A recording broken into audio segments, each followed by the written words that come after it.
One of the characteristics of lenses that you may have never heard of is focus breathing, but this is something that might affect your stills or video shooting. What is it, and when does it affect your life? Let's get into it.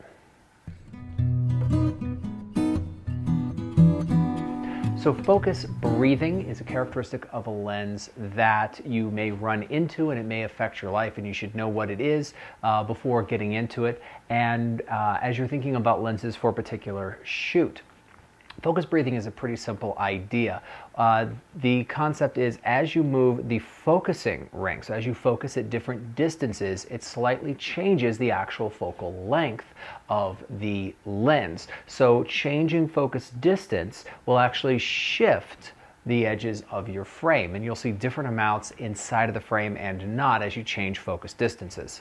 Now, if you're shooting sports, if you're shooting action, if you're shooting a wedding, if you're shooting stills for portraiture, this will not dramatically affect your life, and we can ignore it.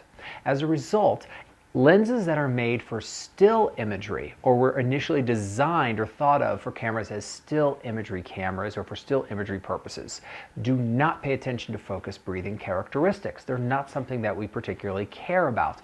The reasoning is it does not affect the experience of the photographer, and it is significantly easier and cheaper to manufacture a lens that breathes. But what if we're doing video or macro work? In those two instances, focus breathing will affect your experience. In macro shooting, it's because we'll get the setup that we want, and then when we pull focus, it will shift the edges of the frame, and part of the flower or the bee or whatever may not be in the frame as we want.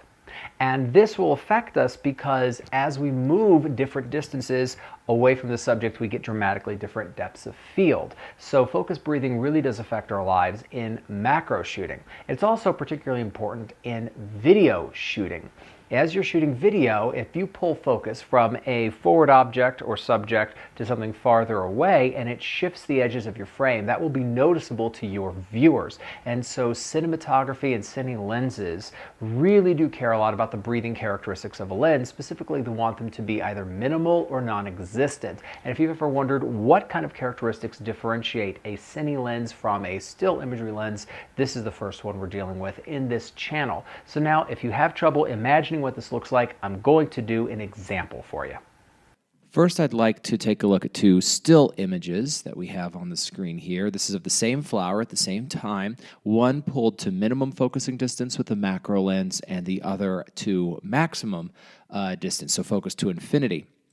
What's important is not if we captured any particular part of the image in focus or not, but just to look at how big the flower is in the frame when we're shooting at minimum focusing distance, and how it changes when we're set to focus to infinity. The focal length has slightly shifted, and we've changed the way that the object is framed inside of the shot.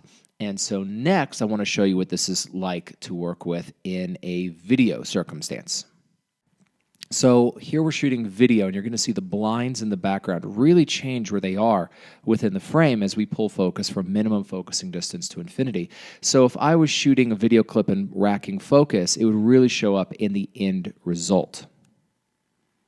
All right, so that is focus breathing, a characteristic of a lens that might affect video shooting, video production, or shooting in a macro environment. You should know about this characteristic of your lens if you're looking at it for a particular purpose, or as you're choosing a lens for a particular shoot that you're going to be doing. If there's a characteristic of lenses you want me to talk about, let me know in the comments. I'd love to explore it for you. Until next time, don't forget to like and subscribe. It's free. I appreciate it, and I'll see you next time. Thanks.